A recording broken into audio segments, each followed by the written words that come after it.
Assalamualaikum warahmatullahi wabarakatuh. Jumpa lagi di channel Bimbel Pasut. Pada video kali ini, Pasut akan membahas lanjutan dari latihan soal SNMPT 2024, yaitu pada tes pengetahuan kuantitatif. Oke, video ini merupakan lanjutan dari video part sebelumnya. Bagi adik-adik yang mau melihat video sebelumnya, bisa dilihat pada link yang ada di deskripsi pada video ini. Oke, kita lanjut aja ke pembahasan soalnya. Oke, soal yang keenam, jika AX pangkat 3 ditambah BX kuadrat ditambah CX ditambah 13 sama dengan 0, dengan X sama dengan min 1, maka untuk X sama dengan 1, nilai dari AX pangkat 3 dikurang BX kuadrat ditambah CX dikurang 5 sama dengan A0, B1, C5, D8, E10. Oke, untuk menjawab soal ini, kita akan masukkan nilai X sama dengan min 1 ke yang diketahui. Jadi, kita ganti X-nya dengan min 1. A kali min 1 pangkat 3 ditambah B kali min 1 pangkat 2 ditambah C kali min 1 tambah 13 sama dengan 0. Oke, min 1 dipangkatkan 3 itu min 1. Min 1 kali A berarti min A. Min 1 kuadrat itu 1. 1 kali B berarti B. Min 1 kali C berarti min C.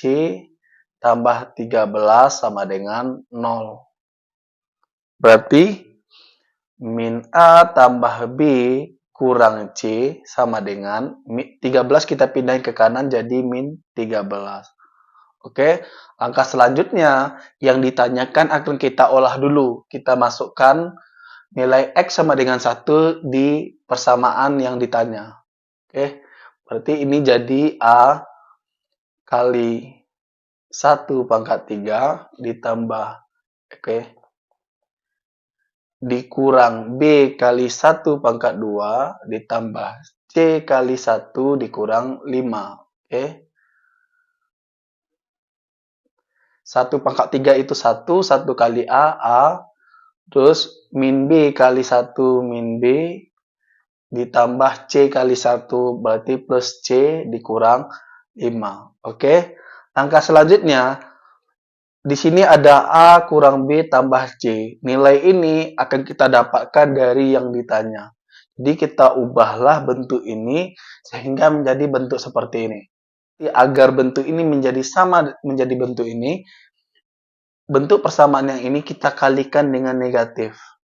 Nah, sehingga min A kali negatif itu jadi A, positif B kali min berarti min B, min C kali min berarti tambah C, min 13 kali min berarti 13. Oke, sekarang A kurang B tambah C itu sama dengan 13.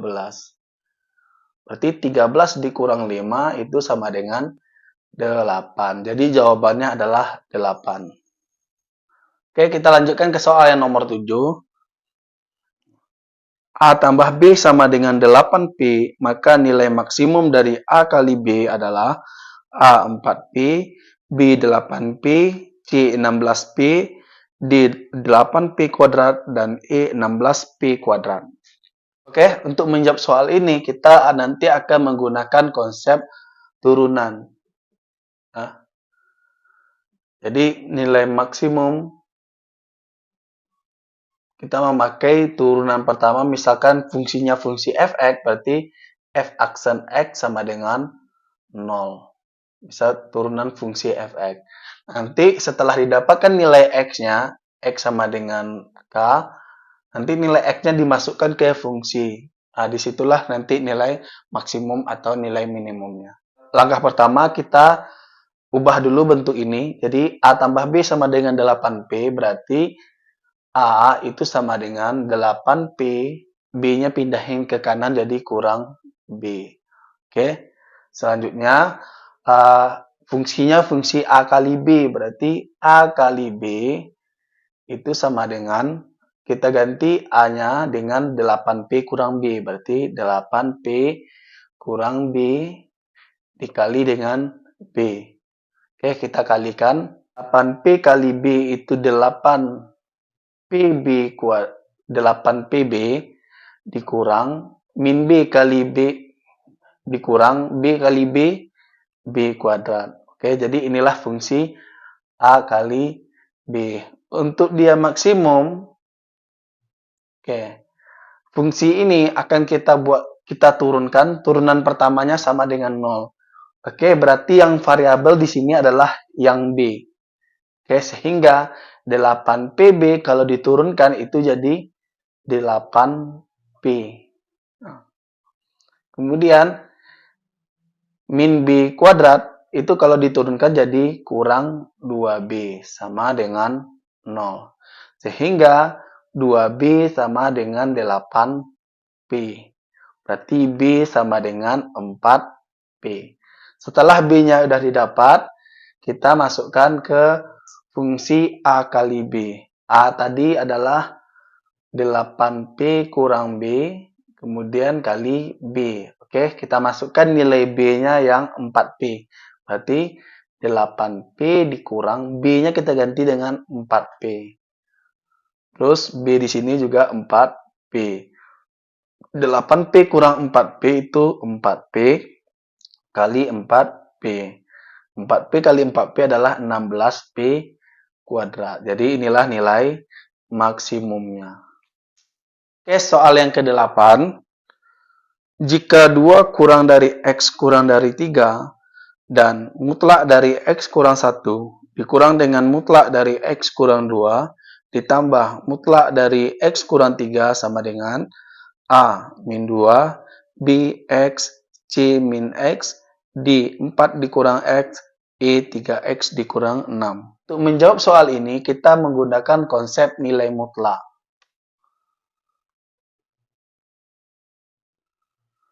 Oke. Di mana konsep nilai mutlak, suatu mutlak X itu memiliki definisi akan bernilai X atau positif pada saat X-nya lebih dari atau sama dengan 0. Kemudian akan bernilai min X kalau X-nya kurang dari 0. Sehingga masing-masing mutlak ini kita harus definisikan dulu.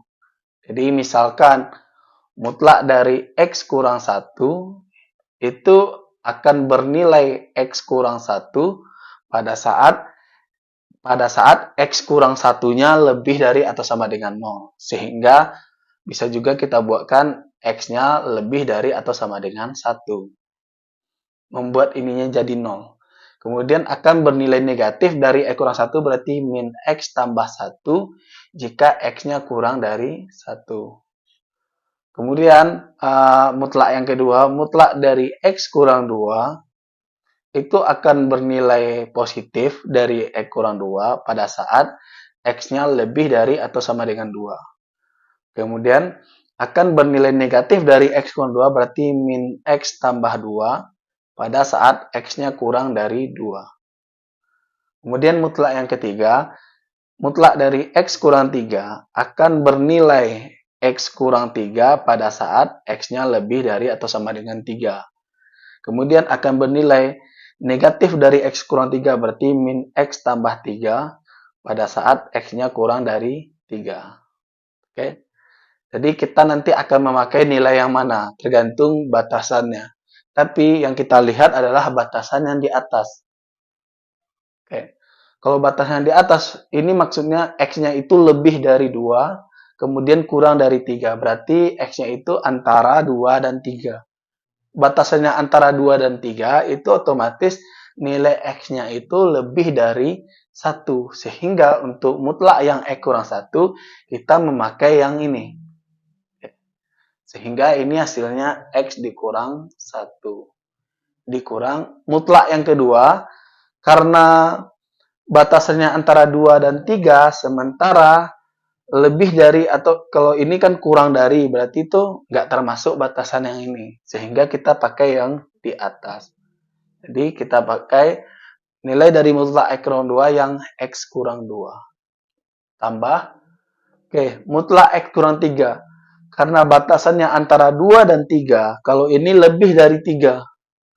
Kalau ini kurang dari 3, berarti kita 3-nya kan nggak masuk. Berarti kita pakai yang fungsi yang di bawah. Berarti ini jadi min X ditambah 3. Sehingga hasilnya adalah X dikurang X itu 0, dikurang X berarti min X. Min 1 dikurang min 2 berarti min 1 ditambah 2. Itu sama dengan 1.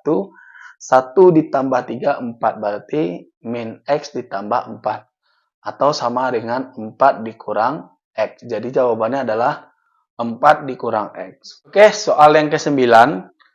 Jika log A sama dengan 0,222 dan seterusnya, dan log B sama dengan 0,333 dan seterusnya, maka hasil dari log A kuadrat dikali akar pangkat 3 dari B adalah A 0,111 dan seterusnya, B 0,5252 seterusnya, C 0,555 dan seterusnya, D 0,333 dan seterusnya, E 0,2323 dan seterusnya. Oke, untuk menjawab soal nomor 9, kita menggunakan konsep sifat logaritma. Oke, yang mana di sini ada perkalian logaritma, berarti ada sifatnya jika A log B ditambah A log C, itu hasilnya sama dengan A log B dikali C. Artinya numerusnya kita kalikan. Jadi bentuk yang ini kita rubah menjadi menggunakan bentuk ini. Jadi dari sini kita kesinikan. Oke, sehingga log A kuadrat dikali dengan akar pangkat 3 dari B itu sama dengan log A kuadrat ditambah dengan log akar pangkat 3 dari B. Oke, ini basisnya basis 10. Kemudian, setelah kita rubah seperti ini, kita menggunakan sifat lainnya yaitu sifat A pangkat M log B pangkat N itu sama dengan N per M A log B. Oke. Kita rubah dulu ini log A kuadrat tambah ini rubah jadi bentuk pangkat berarti log B pangkat 1 per 3. Ini mengubah dari bentuk akar ke bentuk pangkat seperti ini. Kemudian baru kita menggunakan sifat yang ini. Berarti kalau ini kan basisnya 10, berarti pangkatnya pangkat 1, ini pangkat 2. Berarti 2 per 1. 2 per 1 berarti 2 kali log A ditambah ini juga basis 10, pangkatnya 1, ini pangkatnya sepertiga, berarti sepertiga dibagi 1, yaitu sepertiga kali log B. Jika sudah seperti ini, tinggal kita masukkan nilai log A dan nilai log B, berarti 2 kali log A itu 0,222 seterusnya, sepertiga kali log B itu 0,333 dan seterusnya. 2 kali 0,22 dan seterusnya jadi 0,444 dan seterusnya tambah sepertiga dikali dengan 0,33 itu 0,111 dan seterusnya. Sehingga kalau dijumlahin itu hasilnya 0,555 dan seterusnya. Jadi jawabannya adalah 0,5555.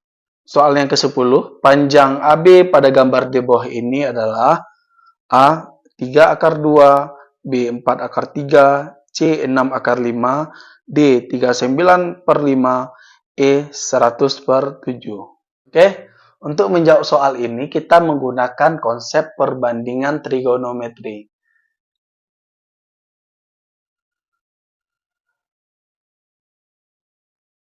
Oke, di mana perbandingan trigonometri itu ada perbandingan sebuah segitiga siku-siku. Misalkan ini sudut alfa, ini sisi depan sudut, ini sisi samping, dan ini sisi miring. Kemudian ada perbandingan sin, ada cos, ada tangen. Di mana sin itu demi, depan, miring. Cos itu samping banding miring, tan itu depan banding samping. Jadi untuk menjawab soal ini, kita akan menggunakan perbandingan tangen, karena depan banding samping. Jadi pertama kita gunakan perbandingan tangen dari sudut yang ini, yang alfa yang di bawah. Berarti tangen A atau tangen dari sudut A adalah nih, depan banding samping, berarti 3/4.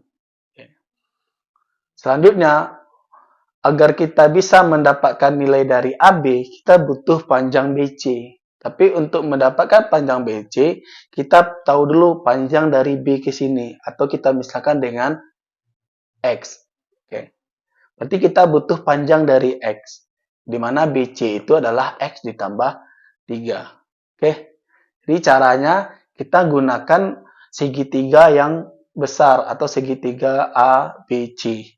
Tapi sudutnya sekarang adalah sudut 2A. Oke, kita menggunakan sudut ganda.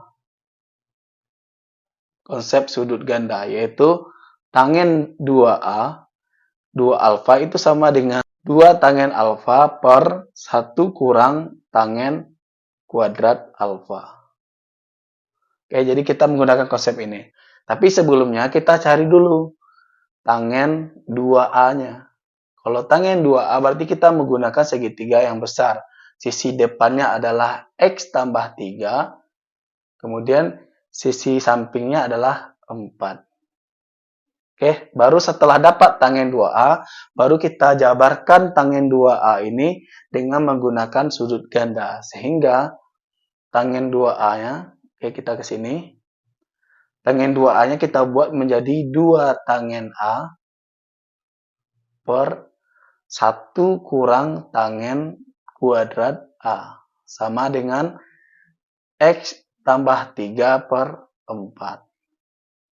Oke, karena tangen A tadi udah didapatkan 3/4, berarti tinggal kita ganti 2 kali 3/4 per 1 kurang 3/4 dikuadratkan. Sama dengan X tambah 3/4.